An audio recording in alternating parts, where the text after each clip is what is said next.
അങ്ങനത്തെ ഒന്നും social ethics എന്ന് പറയുന്നത് മനുഷ്യനിർമ്മിതമാണ്. അതിനൊന്നും യാതൊരു പ്രസക്തിയില്ല. പ്രസക്തിയുണ്ട്.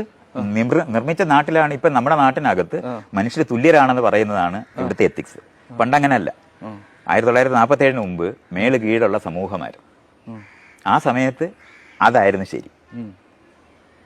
ഇപ്പൊ അല്ല. അതുകൊണ്ടാണ് ഞാൻ നേരത്തെ പറഞ്ഞത് ഇനി എത്തിക്സ് മാറും. എത്തിക്സ് നമ്മൾ ഉണ്ടാക്കുന്നതാണ്. അതാ ഞാൻ ചോദിച്ചു, ഇനി മാറും, കണിശമായിട്ട് മാറും. ലോകത്തിനകത്തെ പുതിയ മൂല്യങ്ങളും പുതിയ സാധ്യതകളും വരുമ്പോൾ എത്തിക്സ് മാറും. അങ്ങനെയാണ്. അതിനാണ് നമ്മൾ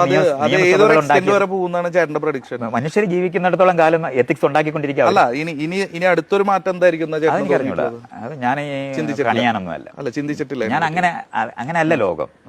ലോകത്ത് ആയിരക്കണക്കിന് വേരിയബിൾസ് ഉള്ളതാണ്, ധാരാളം സാധ്യതകളുള്ളതാണ്.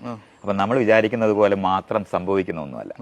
ആയിരക്കണക്കിന് കാര്യങ്ങൾ പുതിയതായിട്ടുണ്ടാകും. ഇപ്പം നമുക്ക് ഒരിക്കലെങ്കിലും ഡ്രോൺ വന്ന് നമ്മളിങ്ങനെ പറത്തിക്കൊണ്ട് നടക്കാൻ പറ്റുമെന്നൊന്നും നമ്മൾ വിചാരിക്കുന്നില്ലായിരുന്നു. അത് കാരണം കൊണ്ട് നമ്മളിപ്പോ വിചാരിക്കണില്ല എന്ന് പറഞ്ഞപ്പോ നമ്മുടെ ആളുകൾ പണ്ട് ഇത് കണ്ടിട്ടുണ്ടല്ലോ. ഇല്ല, ഒരാളും കണ്ടിട്ടില്ല. അപ്പൊ പിന്നെ പുഷ്പവിമാനം പുഷ്പവിമാനം എന്ന് പറയുന്നത് ആൾക്കാർക്ക് അസംബന്ധം പിടിച്ചുകൊണ്ട് പറയുന്നത്. കാരണം അതിന്റെ ഒരു എല്ലും മുട്ടോ ഈ നാട്ടിലില്ല. അല്ല, അതല്ല, നമ്മൾ അങ്ങനത്തെ ഒരു കൺസെപ്റ്റ്, അങ്ങനത്തെ ഒരു വിഷ്വൽ വിഷ്വൽ എന്ന് പറയുന്നത് ഏത് കിളി പറക്കുന്നത് കണ്ടാലും, ഏത് മരത്തിന്റെ മണ്ടയിൽ കയറി നിന്നാലും, ഏത് മലയുടെ മണ്ടയിൽ ഇരുന്നാലും താഴെ എങ്ങനെ എന്ന് പറയാൻ പറ്റും. അത്രേ